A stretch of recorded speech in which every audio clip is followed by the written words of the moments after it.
बिस्मिल्लाहिर्रहमानिर्रहीम। Welcome back to mathematical methods of physics. आज हम इसका लेक्चर नंबर 29 पढ़ेंगे। Before starting this lecture, let's see what we have been studying in last few lectures. We started series solution of differential equations, and then we have studied power series method, ordinary and singular points, series solution near ordinary points, series solution near singular points, types of singular points, method of Frobenius, and Bessel's equation of order 0. This is what we have studied so far in this topic. Last time particularly we studied the method of Frobenius and we applied that to Bessel's equation of order 0, and we have solved another example as well. So we will continue with the method of Frobenius today, because if you remember in the last lecture we were not able to find the second solution for some of the cases. Alright, so today we will be finding the second solution as well. So today's outline is method of Frobenius. We will continue with that. Formation of second linearly independent solution, and in particular we will be using reduction of order to find that, and then we will go on to Bessel's equation once again to find the second solution of Bessel's equation. So let's start with the method of Frobenius.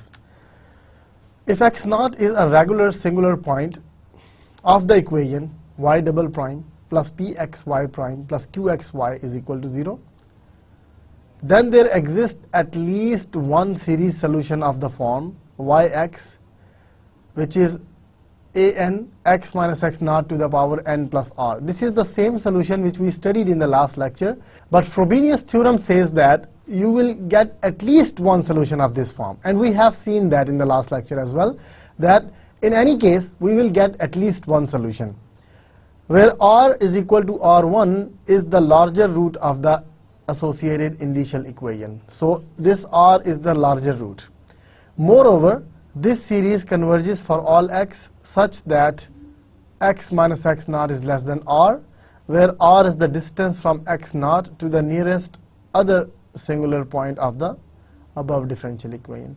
So r is the distance from the nearest other singular point, means if x naught is one singular point you are considering, if there is any other singular point, then the distance between x naught and that singular point gives you r. That will give you the radius of convergence basically. Alright, so we have been implementing this theorem in last lecture as well, but this is more rigorous statement of the Frobenius theorem. Now we got one solution, but how we will get the second solution? This is the problem we faced last time as well. So formation of second linearly independent solution. There is a result which we will be using to construct the second solution. Let x naught be a regular singular point for this equation, which is a general equation which we have been writing for series solutions. And let r1 and r2, where r1 is greater than r2, be the roots of the associated initial equation. If r1 minus r2 is not an integer, then there exist two linearly independent solutions of the form. Then you have just two solutions. This is not r1, this is r2. Of course, r1 and r2 are two roots, so y1 is equal to a n x minus x naught r1, and y2 is b n x minus x naught n plus r2. Alright, so these are the two linearly independent solutions, and we have seen this in an example in the last lecture, that when r1 minus r2 is not an integer, we can get the two linearly independent solutions. Then if r1 and r2 are equal, it means their difference is 0, then there exist two linearly independent solutions of this form. Then a form will be little different, that r1 and r1 are the same. Right, r1, r2 are the same, so it means if I only write a n x minus x naught n plus r1 and b n x minus x naught n plus r2, basically they will be the same because r1 and r2 are the same. So I am not getting two solutions. So what we do is in the second series we add this term. We add the first solution y1x, which we just obtained from here, and it multiplies by log of x minus x naught, and then the second solution. Alright, so this will be the extra part. So if r1 minus r2 is equal to 0, then y1 and y2x are given by these two expressions. So again, we got two solutions, linearly independent solutions. Now, if r1 minus r2 is a positive integer, then there exist only two linearly independent solutions of the form these. y1x is equal to n goes to 0 to infinity, a n x minus x naught n plus r1. y2 is c y1x log of x minus x naught plus n goes from 0 to infinity bn x minus x naught n plus r2. Alright, then n plus r2 will not just give you the solution, but we have to add the similar term here. But here c is being multiplied, so this c can be 0 as well. You may not have this term at the end, probably. We have seen one example, the last example in the last lecture. It turns out that even r1 minus r2 were an integer, but we got the two linearly independent solution of this form and this form only. We did not get any such form in our solution. So c could be 0 in that case. Alright, so c is a constant, that could be 0. So now we have second solution in all the cases. Alright, let's see an example. Find the first two terms in the series expansion about the regular singular point x is equal to 0 for a general solution to x square y double prime minus xy prime plus 1 minus xy equal to 0. Now, if I put this in the standard form by dividing by x square, I will get y double prime minus 1 over xy prime and 1 minus x over x square y is equal to 0. Clearly here px is 1 over x and qx is 1 minus x over x square. So I need to find p naught and q naught. X is equal to 0 is a regular singular point which is given to me, but I can prove that as well. If you multiply this by x, you'll get negative 1, which is analytic. If you multiply by x square, you get 1 minus x, which is also analytic. So clearly x is equal to 0 is a regular singular point. Now p naught is the limiting value of x px, which is negative 1, and q naught is the limiting value of x square qx, which is 1 minus 0, and it's 1. So p naught is negative 1, q naught is 1. I can replace that in the initial equation. R times r minus 1 plus p naught. P naught is negative 1 and plus q naught, which is 1, is equal to 0. So from here you get the same roots. The above equation has the same roots, r1 equal to r2 is equal to 1. Now we know that one of the solutions will be x r n 0 to infinity a n x n. R is equal to 1, so we got a n. As r is equal to 1, so we got a n x n plus 1. The first Frobenius series solution of the above differential equation is already calculated. This is the equation. Okay, so if you replace this expression in your given equation here and equate the coefficients, find the constants, you will arrive at this solution. I hope you have enough practice now to deal with this type of things. A n should be equal to 1 over n factorial square. Alright, and this will be your solution. Alright, now the question, we have done this part of the problem in the last lecture as well, that if r1 minus r2 is equal to 0, we can find one solution. That's not a problem because Frobenius theorem guarantees one solution. Alright, so now because r1 and r2 are the same, so according to our result, which we just stated before this example, second case, according to the second case, we should have the solution of this form, second solution, which is y1 times log of x. X minus x naught was the case, but x naught is 0 in our case. Our regular singular point is 0. So log of x comes out here, and bn xn plus 1. Now bn may be different than an. Our goal is to determine the coefficients bn by substituting y2 directly in the given differential equation. Now, because this is also the solution, we are claiming that y2 is also a solution of the differential equation. So I will replace y2 in this equation and then determine the coefficients bn. So let's see, x squared times y double prime. Now what will be y double prime? y1 double prime log of x plus y1 times 1 over x and plus the derivative of this thing. Again, y2 double prime will be y1 double prime log of x plus y1 prime 1 over x, then y1 as it is log of x 1 over x, and we have 4 terms from the first two. Alright, and then the second derivative of this thing. Of course, I have to use product rule here in the first term, and then this is the straightforward differentiation. So I'm getting y double prime log of x minus x minus 2 y1 of x plus 2x minus 1 y1 prime of x plus second derivative of the series part. Minus x times, this is the first derivative, and plus 1 minus x times no derivative is equal to 0. So this whole thing is y2 double prime, this is y2 prime, and this is y2. Now if you compare Now if you combine the terms of log of x to the minus 2, of x to the minus 1, and then xn minus 1, what you will get is, these all are the terms with log of x, because x square y1 double prime minus x y1 prime and 1 minus x y1. So see, these are with the log of x. Then constant terms are x square times x to the minus 2 is gone, so minus y1 is constant. And here x times x minus 1 is gone, so minus y1. So minus y1 is minus 2y1. And this term is x square times this is x. Alright? So it means you got plus x 2x y1 prime, and you don't have x in other two forms. So you got these two terms, and then we have all the sums. This sum plus this sum and plus this sum. Alright? So we have 4 sums here. Why 4? This is one of them, the second one, and 1 minus x multiplied by this one gives you 2 terms in summation form. So 1, 2, 3, 4. You got 4 terms here, and now we have to combine them, because this is n plus 1, this is n plus 1, this is n plus 1. That's fine. But here I need to adjust the power. N plus 2 should be replaced by n plus 1. Alright? So then I will get, so notice that the factor in the front of log of x is just the left hand side of the given differential equation. So here see this coefficient of log of x is the differential equation. X square y1 minus x y1, 1 minus x y1. So this has to be equal to 0, because y1 is the solution of the differential equation. So this term will be equal to 0. So this term drops out. Alright? So this whole thing will become 0, so I got no log term here. So log term drops out.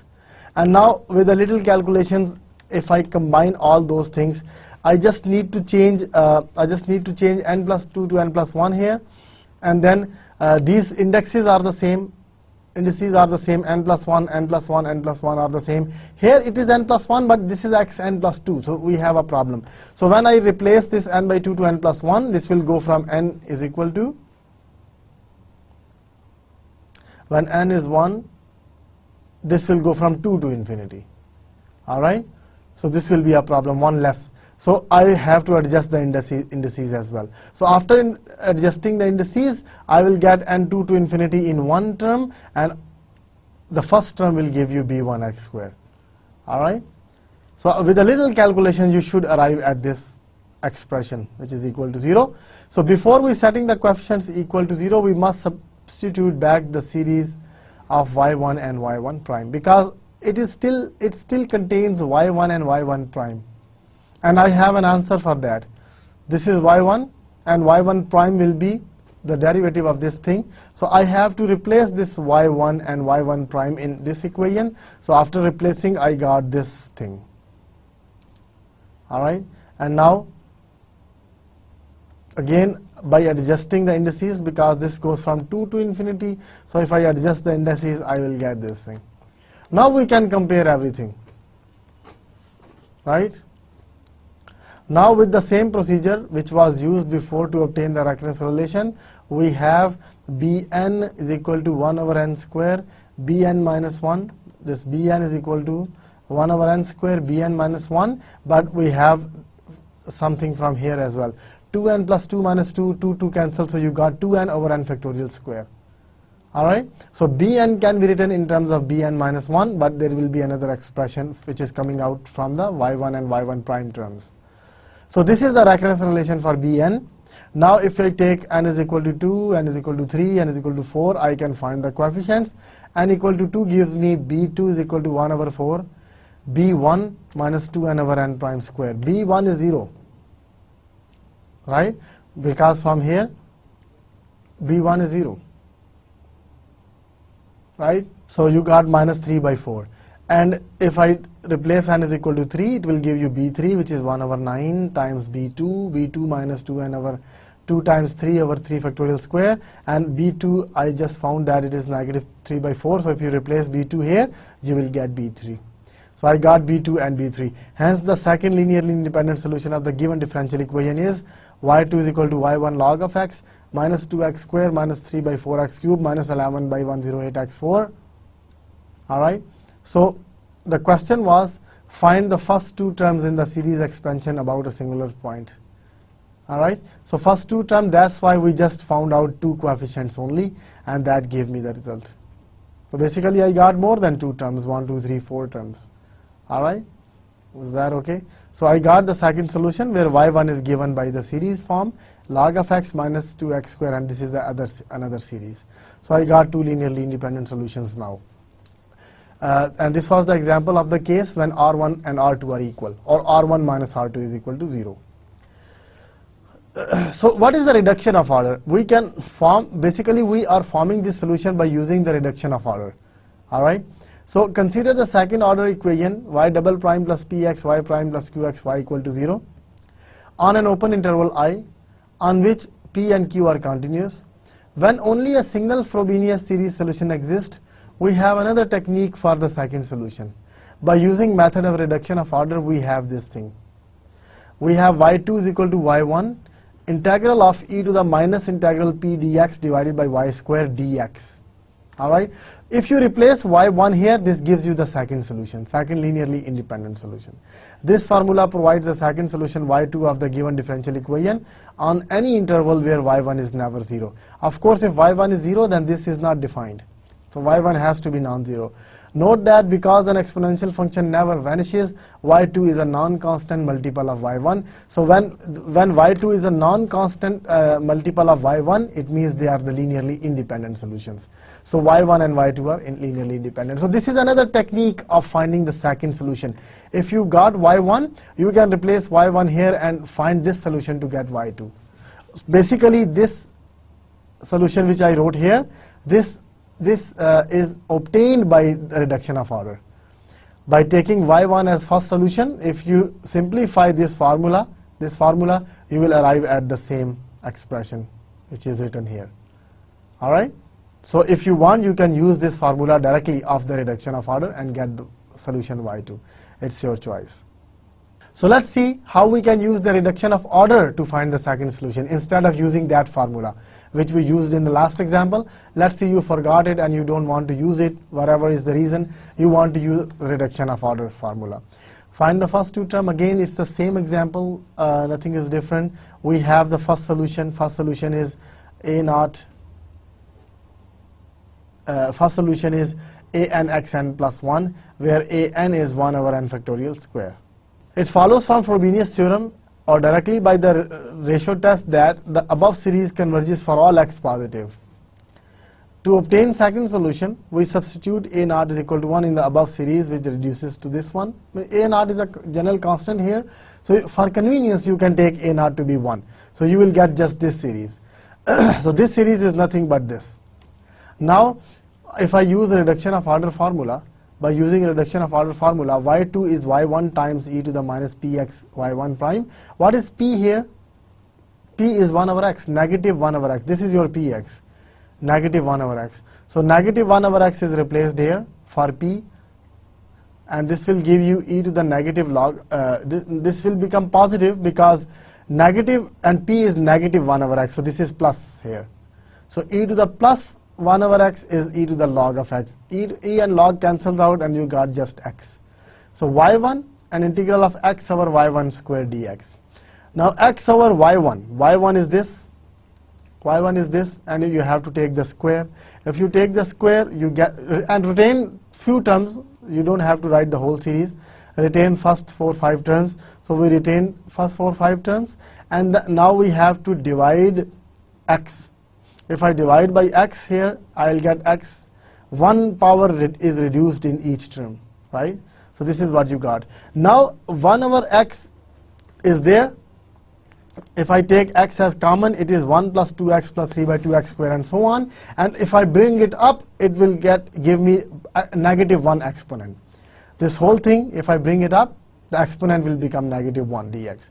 Now if the exponent is negative 1, I can again use the binomial theorem to simplify it, right? So I will get this thing, because what is 1 plus nx to the power negative 1? It is 1 minus x. 1 over 1 minus x is 1 plus x square by 2 plus x 4 by 3 factorial plus x 5 by 5 factorial and so on. Alright? So integrating term by term, if you integrate it term by term, you will get y2 is equal to y1 log of x minus 2x plus 5 by 2x squared by 2 and so on. So see, I got exactly the same solution which I obtained in the last example. Automatically I got y1 log of x in the first term. See, y1 log of x is there, and the remaining will give me the exact same three terms. I can go back and show you this one. You see, this is the exact same solution which we are getting from the reduction of order formula. You see, exact three terms. All right, so it's your choice whether you want to use that formula directly or you can use the reduction of order formula. Both will give you the same answer.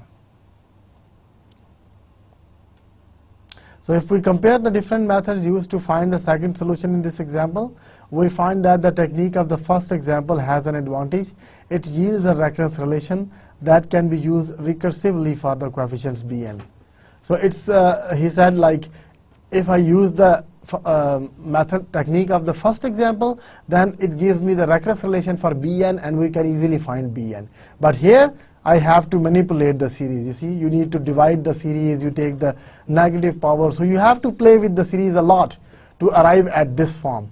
And after this it is easy, but arriving at here will take some time and will take some manipulations. So it's your choice still. All right, so let me explain a few steps here which we did it directly, so you may find difficulties in doing them, but at this level you should not have difficulties playing with the series, but let me explain a little bit here. First you have to take the square, so you can take the square of every term and then the product terms. Stop where you want to stop, like if you want to take x5 the maximum power, you can stop here. All right. Similarly, you have to get rid of this x, and then how I got this expression and then this expression. So let me explain a little bit. So in reduction of order we had this expression, y2 is equal to y1 times integral of x over x plus x square plus 1 by 4 x cube 1 by 36 x4 x5 and so on square dx. All right, so this is what we had. So this is equal to y1 integral of, I need to divide this x because this x will become 1 over x here, right? This x will become 1 over x. So I can write 1 over and divide by x. First we have to take the square. See, here it is a square. So I need to take the square and then divide by x. So if I take the square, I'll get x square plus 2ab, which is 2x cube, right, plus x4, x square is x4, and 2ac is 1 by 2 x4, right, plus x5 terms is this product, because square of this will give you 6. So before that, this product term will give you 5. So 1 over 36 x5, and this product also gives me x5. So plus 1 by 4 x5, and then no x5. So square of this will give me 1 by 16 x6, and then what else? Cross product of x with x5 will give me x6. So plus 1 over 576 x6, and then this with x square with x4 give me 6. So that is 1 by 36 x6, and if there is any more x6, I don't think so, right? So we will, if I want to keep 6 x to the power 6, then this will be my square. Now if you simplify, this is x square plus 2x cube plus 3 by 2 x4, and this is 1 by 4 plus 1 by 36 is 9 is the LCM, and 4 plus 1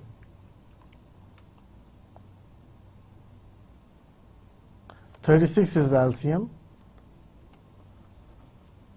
and you will get 1 plus 9, 10 by 36, so that is, so if you add x 5 terms, you should get 5 by 9 x 5, and if you add x 6 terms all together, you should get 35 by 288 x 6 and plus so on.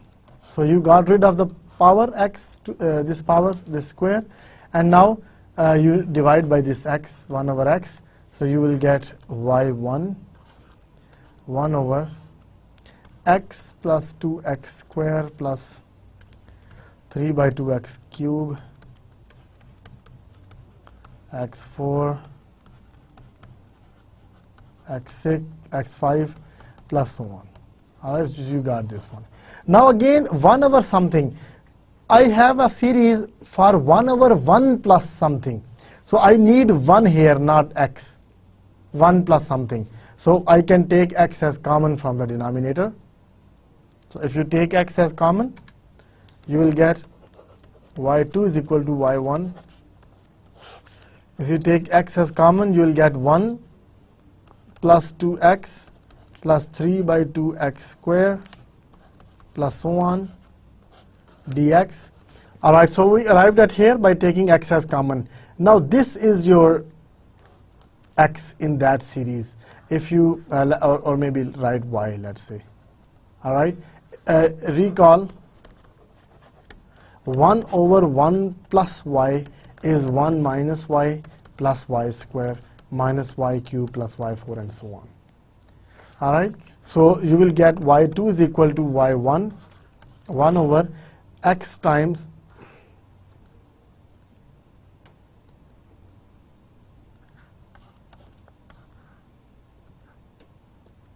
so 1 over x will remain there, 1 over x times this whole thing will become 1 over 1 plus y will become 1 minus y. Y is 2x plus 3 by 2x square plus so on, and then plus square of this thing, which is 2x plus 3 by 2x square plus so on, square and minus cube and plus so on. I don't need remaining terms, just first few terms are okay. Now 1 over x, you got 1 minus 2x minus 3 by 2x square minus so on, and here by taking the square, I got 4x square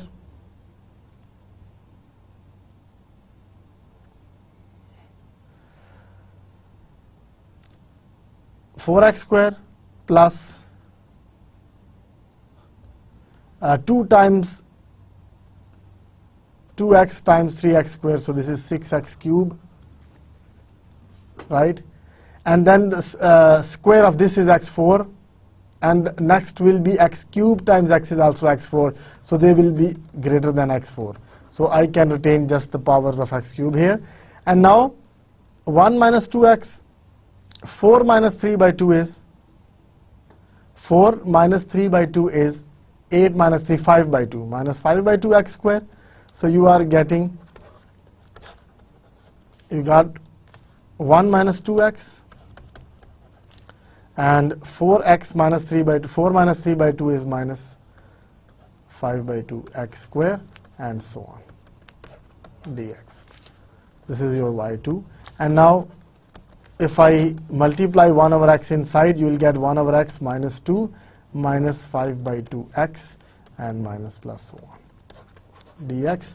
So that is y1 log of x minus minus y1 negative 2x negative 5 by 4x square and so on. This is what I got.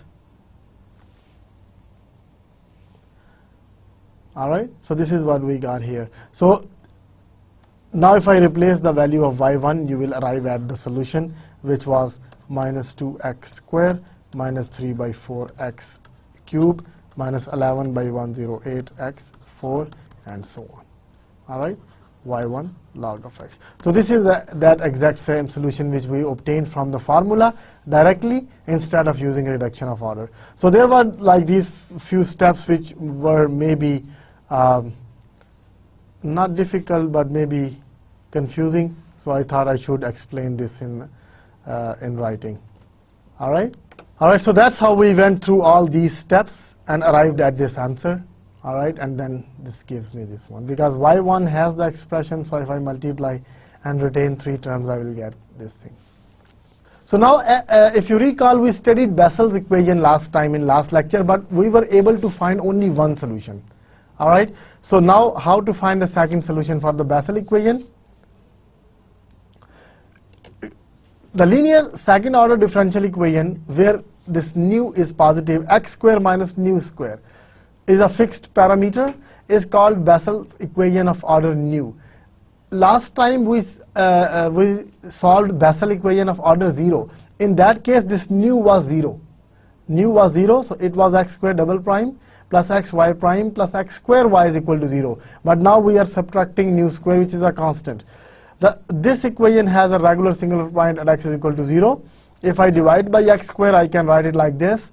From here, if you want to find the initial equation, px is 1 over x, qx is this. So x px is 1, so p naught is 1. X square qx is x square minus nu square. If I put x is equal to 0, your q is equal to negative nu square. All right. So you got r times r minus 1 plus r minus nu square. So r minus r will cancel each other and you will be getting r square minus nu square equal to 0. So basically your initial equation has roots r1 is equal to nu and r2 is equal to minus nu. All right. If nu is not an integer, we have no problems because then what is the difference between these two? If I take r1 minus r2, it is 2 times nu. If nu is integer, then 2 times nu is also an integer. If nu is not an integer, then 2 times nu may not be an integer. All right. Then the method of Frobenius yields 2 linearly independent solutions, which are known as Bessel functions of first kind, given by this. So if we replace those expressions for the Bessel equation in our original equation and find the coefficients, you will arrive at these 2 solutions. All right, because we get 1 for plus nu, and then negative nu is just obtained from here by replacing nu by negative nu. You don't have to solve it twice. You don't need to do it twice because only nu is replaced by negative nu in this. Only nu is replaced by negative nu in your second solution. So you just obtain one solution by the whole procedure and then replace nu by negative nu to get the second solution. All right. So if we choose a naught and b naught to be these, if I choose a naught and b naught, this is not a naught. If you choose a naught and b naught to be these 2 expressions, then y1 and y2x can be written in more compact form. These are big forms, and you can write the compact forms by choosing these 2 values of the constants, and you will. This is j nu of x. Remember, in last lecture we found j 0 of x because it was a function of order 0. Here it's a function of order nu. So we write j sub nu of x. J nu and j negative nu, these are called the Bessel functions of first kind. All right. And if nu is an integer, then I will get just one solution from here, not 2. All right. If j is an integer, we know that if r1 minus r2 is an integer, then this gives you, then the usual procedure of Frobenius gives you only one solution, not 2. So I will get just one solution, and because that is an integer, so I can write j m of x. M is treated as an integer. All right. M is treated as an integer, so I wrote j m instead of j nu of x. Now the function j minus f is not even properly defined because gamma function is not defined for not positive numbers. From a more in-depth study of the gamma function, it turns out that 1 over gamma k is equal to 0, where k is 0, negative 1, negative 2. So this will blow up. All right, your gamma function, if if you take the same m is equal to negative m, then for some values of n, you may get this thing equal to negative number. So for the negative gamma, it is 0. So if it is 0, then your solution is 0. So you are not getting anything out of it. All right. So hence we have this thing which may not be defined. All right. All right. So from here, if I take m is equal to negative m, let's say the second, if v is an integer, then of course the second root of the initial equation will be negative m. If I replace m by negative m, I'll get minus 1 power n. This m and m are replaced by negative m. We replaced n by n plus m here just to make it. If I replace n by n plus m, then this will become 2n plus 2m minus m. So it will become 2n plus m, which will give me the same thing back here. So let's see what happens if I replace n by n plus m. If I replace n by m, n plus m, m and m will be cancelled each other, so you will get just n plus 1. Gamma function of n plus 1, and here you see I got the same power back. Now minus 1 to the power m, I can bring it outside, minus 1 power n, and inside thing, if you see, is the same as the jm of x. So you got j minus 1 mx is minus 1 to the power m j mx. So basically, if m is an integer, then jm and j minus m are not linearly independent anymore. You see, they are a constant multiple of each other. For a fixed m, it's a constant multiple of each other, so they are not linearly independent solutions. So whenever nu is an integer for the Bessel function, we will have problem in the second solution. All right. So now there is an example. Find the general solution of the equation this on 0 to infinity. Now what is new here? I just need to compare new. What is new? New is 1 over 2. 1 over 2, because see, this is x square minus nu square. So nu square is 1 over 4. So I got nu is equal to 1 over 2, which is not an integer. So when nu is not an integer, then we have y1 and y2x as j nu and j minus nu of x. So you just need to replace j 1 by 2 and j minus 1 by 2 will be the solution. All right, so solution of this differential equation will be c1j 1 by 2x plus c2j negative 1 by 2x. So that will be the general solution of this equation, where j negative 1 by 2 and j plus 1 by 2x are given by these two expressions. All right. Another example, find an alternative expression for j 1 by 2x. All right. We got the solution of this equation as j 1 by 2x. I can write this in a separate expression as well. If as nu is equal to 1 by 2 is not an integer, so the Bessel function is j 1 by 2x is equal to, I just replaced nu by 1 by 2. So minus 1 to the power n factorial 1 by 2 plus n plus 1. So it is n plus 3 by 2. And here 2n plus 1 by 2.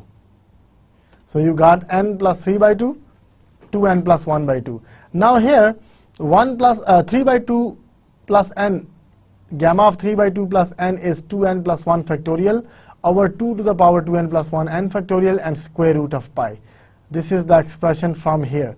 We can obtain it from here, because whenever you subtract one number, you get alpha multiplied outside. So here, because it is n, so I can continue with that, all right, and I will arrive at this expression. Now your function will become, if I plug this expression back in here, I will get 2n plus 1 factorial at the bottom. This 2n plus 1 comes upstairs, all right, and you get square root of pi as well. So I have square root of pi outside, but here you see x by 2 to the power 2n plus 1, and here I am getting 2 to the power 2n plus 1. So they cancel each other. That's why you don't see x by 2 anymore. All right. This series is in the last line is a Maclaurin series of sine x. If you open it up, it's a series of sine x. It is x minus x cubed by 3 factorial plus x 5 by 5 factorial minus x 7 by 7 factorial. It is a sine x series. So you got 2 by pi x, square root 2 by pi x times sine x. So this is an alternate expression, which is a very simplified expression, you see, for j 1/2 of x. So basically, the solution of this differential equation is 2 by square root of pi x sine of x. This is one of the expression. All right. So what you should do is you should as a little exercise for your homework, what you can do is you can take R1 is equal to nu and write the solution as x to the power nu summation Cn xn. Replace that in this equation, find the coefficients and arrive at this answer. For nu, you should arrive at this answer. Try this, whether you should get at here or not. All right, and then by replacing nu by negative nu, you will get the second solution. So you don't have to do this with a regular procedure, but you should be getting this with a regular procedure. Once you get this, now replace a naught by this number and see whether you get this expression or not. All right, so these are two little exercises for you guys, that first obtain this expression and then taking the value of a naught to be this specific value, try to get this form of the Bessel function. All right. Now we have a Bessel functions of second kind as well. These were the Bessel functions of first kind. We call j nu x and negative nu x Bessel functions of first kind. What is the Bessel function of second kind? If nu is not an integer, we can take linear combination of j nu and j negative nu to obtain other solutions to the differential equation. In particular, if we take this is constant, cosine nu pi is a constant, and negative 1 is also constant, and sine nu pi is also constant. So if we define y nu x by this expression, which is a linear combination of j nu and j negative nu x, this is just a linear combination. So this linear combination will be a solution of the Bessel equation as well. And this y nu of x is called the Bessel function of second kind of order nu. Order is still nu, and this is called the Bessel function of second kind. J nu x and y nu x, they are linearly independent functions. J nu and y nu are linearly independent functions, so it means I can write the general solution of Bessel equation in this form as well. If nu is not an integer, then I can write y is equal to c1 j nu x plus c2 y nu x as a general solution of the Bessel function, Bessel equation. If nu is not an integer, then this is the general solution of the Bessel's equation of order nu. All right.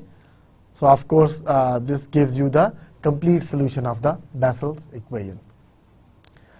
All right. So what we did today, in today's lecture, is we started off with the same method of Frobenius which we started off last time, and then we constructed the second linearly independent solution by direct results and then by the reduction of order as well. And we observed that both the solutions were exactly the same. And then we went on to apply this Frobenius method to the Bessel's equation of order nu, and we obtained the solutions for both the cases when nu is an integer and when nu is not an integer. All right, and we went on to define the Bessel functions of order, Bessel functions of first kind and Bessel functions of second kind. All right, in PDEs you usually come up with the Bessel functions, and in more physics subjects as well, these Bessel functions are very important, and it's better to learn them now. All right, and so that you can use them easily later on. All right, so that is it for today's lecture. Thank you so much for being with me for the whole lecture. I hope you understood it. The things I left off for you guys, a little practice, little calculation work, I am hoping that you should be able to do that, and you should do that right now instead of wasting any time. All right, so I will see you in the next lecture. Allah Hafiz and Assalamu Alaikum.